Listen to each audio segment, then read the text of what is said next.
तो hello good morning दोस्तों, कैसे हैं आप लोग। उम्मीद करता हूँ सब लोग बढ़िया होंगे। स्वागत है आपका हमारे सिंधी यूट्यूब चैनल में, जिसका नाम आपको पता ही है, बताने की जरूरत है नहीं। तो चैनल में नए हो तो चैनल को कर देना सब्सक्राइब, वीडियो में नए हो तो वीडियो को कर देना लाइक। ठीक है जी। तो भाई आज हम बात करेंगे फाइनेंशियल ईयर 2025-26 में जो आप ट्रांजेक्शन्स करोगे, जो आपकी इनकम होगी, उसकी जब आपने इनकम टैक्स रिटर्न फाइल करनी है अगले साल, तो उस पर कितना टैक्स लगेगा, कैसे टैक्स लगेगा, सारा कुछ बताएंगे। बस तुम वीडियो में बने रहना। तो अगर बात कर ली जाए टैक्स स्लैब की दरों की, 2025-26 की असेसमेंट ईयर होगा उसका 2026-27। ठीक है। अगर तो आपकी सालाना आय 0 से लेके 4 लाख तक है तो आपको 0% इनकम टैक्स देना पड़ेगा। ठीक है। अब आप बोलोगे भाई ये स्लैब्स बनी हुई हैं, लेकिन गवर्नमेंट ने तो बोला है 12 लाख तक कोई इनकम टैक्स नहीं देना, तो उसका क्या मतलब है, वो सब बताएंगे। बस तुम वीडियो में बने रहना। ठीक है जी। चैनल में नए हो तो चैनल को सब्सक्राइब कर देना, वीडियो में नए हो तो वीडियो को लाइक कर देना। 0 से 4 लाख तक आपको शून्य टैक्स देना पड़ेगा। 4 लाख 1 रुपए से लेके 8 लाख तक आपको 5% टैक्स देना पड़ेगा। ठीक है जी। 8 लाख से लेके 12 लाख तक आपको 10% इनकम टैक्स देना पड़ेगा, और 12 लाख से 16 लाख तक आपको 15% इनकम टैक्स देना पड़ेगा। 16 लाख से 20 लाख के बीच में आपको 20% इनकम टैक्स देना पड़ेगा, और 20 लाख से 24 लाख तक आपको 25% इनकम टैक्स देना पड़ेगा। 24 लाख या उससे ऊपर आपको 30% इनकम टैक्स देना पड़ेगा। लेकिन भाई ये जो बड़ी बड़ी कंपनी है ना, इनका तो बहुत होता है, लेकिन इन्होंने तगड़े तगड़े सीए रखे हुए हैं, तो इनको बहुत नॉलेज है कैसे कहाँ से कितना टैक्स बचाना होता है। टैक्स चोरी और बचाने में बहुत फर्क होता है भाई। चोरी वो होती है जो हम टैक्स की चोरी करते हैं, छुपाते हैं। एक होता है टैक्स बचाना। तो एक अपनी एजुकेशन के बेस पे हम कुछ भी कर सकते हैं। ठीक है। तो एजुकेशन के बेस पे लोग टैक्स बचा भी सकते हैं। ठीक है। तो एक रिबेट होती है under section 87A। Income tax का सेक्शन है 87 और उसका आर्टिकल होगा ए। ठीक है। उस पे अगर नेट टैक्सेबल इनकम यानी डिडक्शंस के बाद बची हुई इनकम, डिडक्शन के बाद अगर आपकी इनकम 12 लाख या उससे कम हो जाती है तो आपका टैक्स लगभग 0 हो जाता है, क्योंकि रीबेट मिलती है इसमें 60,000 तक की। ठीक है जी। तो पुराने टैक्स में क्या होता था, पुराने में ये था कि डिडक्शन और एग्जाम्पशन ज्यादा मिलती थी। इसमें डिडक्शन और एग्जाम्पशन कम होगी, लेकिन ये भी तो देखो यार, 12 लाख तक 0 तक बन जाता, तो फिर और क्या चाहिए ना। पहले पुराने में क्या होता था, अगर 2.5 लाख तक कमाते हो तो आपको कोई इनकम टैक्स नहीं देना पड़ता, लेकिन अभी वो 4 लाख तक कर दिया है। उसका 2.5 से 5 देते थे तो 5%, 5 से 10 देते थे, 5 से 10 लाख के बीच में 20% मिलता था, और 10 लाख के ऊपर 30%। ठीक है। उसके बाद अपना सेस और सरचार्ज लगता है 4%, जो हेल्थ एंड एजुकेशन सेस पर टैक्स लगेगा। ठीक है। बहुत सारे टैक्सेशन के सिस्टम होते हैं, लेकिन भाई मैं वैसे आपको नॉर्मल बता रहा हूँ। ठीक है। अच्छा, मैं आपको ये भी बताऊंगा ITR 1, ITR 2, ITR 3, ITR 4, ITR 5 कैसे कैसे भरी जाती है, वो सारा बताऊंगा। ठीक है। तो अगर बात कर ले ऑनलाइन ऑफलाइन सेक्टर, अलग अलग इनकम स्रोतों पे कैसे लागू होता है इनकम टैक्स। ठीक है। जो salary, business, freelance, online content creation, online sales, एक होता है सैलरी वाला, एक होता है business, freelance, online content creation, online sales, ये अलग होता है। एक होता है capital gain, online trading, crypto currency, stocks.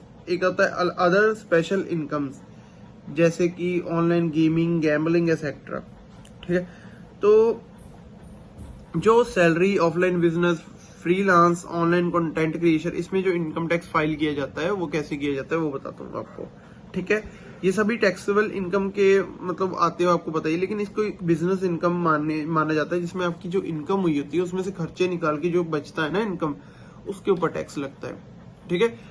उसके बाद डिडक्शंस वगैरह आ जाती है। ये चीजें आपको ज्यादा जानने की जरूरत है नहीं, आप अपना नॉर्मल देखो। ठीक है। अगर मान लो ऑनलाइन वर्सेस ऑफलाइन करें, तो ऑफलाइन अगर आपकी सैलरी है 10 लाख सालाना, तो आपकी ग्रॉस इनकम मानी जाएगी 10 लाख। ठीक है।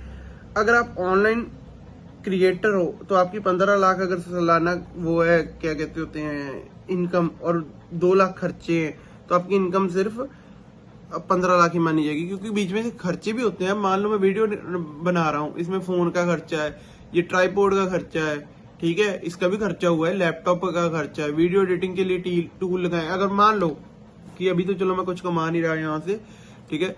अगर मान लो कि कल को इस चैनल से मेरे को 1 करोड़ आ रहा है, ठीक है, साल का, तो 1 करोड़ में से मेरा कम से कम 10-15 लाख तो मैं खर्चा ही दिखा दूंगा ना इनकम उसमें ITR में अपनी, तो उसमें मैं अपनी डिडक्शन ले लूंगा। बहुत से खर्चे होते हैं भाई, लैपटॉप ही 40-50 हजार का आता है, ठीक है, नॉर्मल से नॉर्मल, ठीक है। बाकी फोन होता है 30-40-50 हजार का फोन होता है, बहुत खर्चे होते हैं भाई, ठीक है।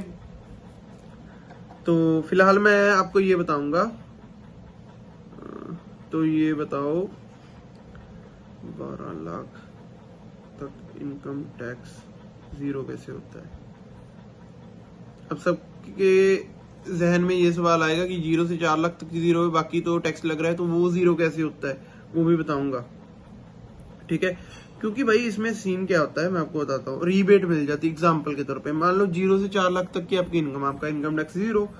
4 से 8 लाख के बीच में आपको 5% मिल लगेगा। मान लो आपकी 10 लाख की इनकम है ना, तो आपको 20,000 आपका 4 लाख से 8 लाख के बीच में आपका 5% माना जाए मिनिमम, तो आपका 20,000 लगेगा टैक्स। 8 लाख से 10% मतलब 20,000। टोटल टैक्स कितना हो गया आपको 40,000। लेकिन रीबेट भी आपको 60,000 तक की मिल सकती है ना, आपका तो टैक्स 40,000 आगे हुआ, तो उतने की आप रीबेट लेके आपका टैक्स जीरो हो गया, तो 12 लाख तक आपकी इनकम टैक्स जीरो ही रहता है, ठीक है जी।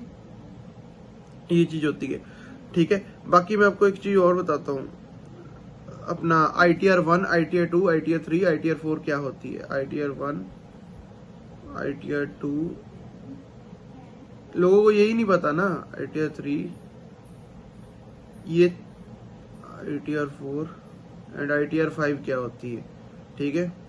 मेरे को नहीं पता था यार, बाद में जब बंदा इनकम टैक्स रिटर्न तो फाइल करनी पड़ती है। अच्छा, ITR 1 जो होती है वो सहज होती है, जिसमें आप नॉर्मल अकेला बंदा फाइल कर सकता है, जिसकी इनकम 50 लाख तक की हो, ठीक है, साल की। आय के सोर्स होते हैं जैसे सैलरी वाले पर्सन होते हैं, हाउस जिसकी प्रॉपर्टी है, अदर सोर्सेज जैसे FD, इंटरेस्ट, ये सारा होता है अपनी ITR 1 में फाइल किया है, ठीक है। तो बेसिकली ITR 1 जो होती है, जिसकी इनकम 50 लाख से नीचे हो, जिसको FD का इंटरेस्ट आ रहा हो, सैलरी पेंशन हो, या फिर हाउस प्रॉपर्टी है। किसके लिए नहीं, बिजनेस वाले नहीं भर सकते। अगर आपको कैपिटल गेन हुआ है तो आप नहीं भर सकते। अगर आपके फॉरेन एसेट है, मतलब बाहर में आप बाहरले देश में आपकी जमीने या कुछ है, तो वो नहीं भर सकता।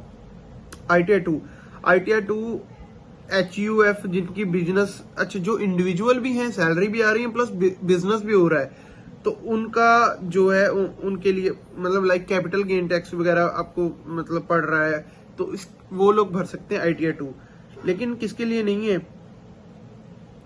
Okay, I am so sorry for that, जिसकी बिजनेस से इनकम नहीं है वो होता है ITR 2, जिसमें मतलब सैलरी होती है लेकिन कैपिटल गेन टैक्स, इसमें एक चीज ऐड हो जाती है, कैपिटल गेन और फॉरेन एसेट, ठीक है। जो ITR इसमें बस ये कि बिजनेस वाले नहीं भर सकते ITR 2।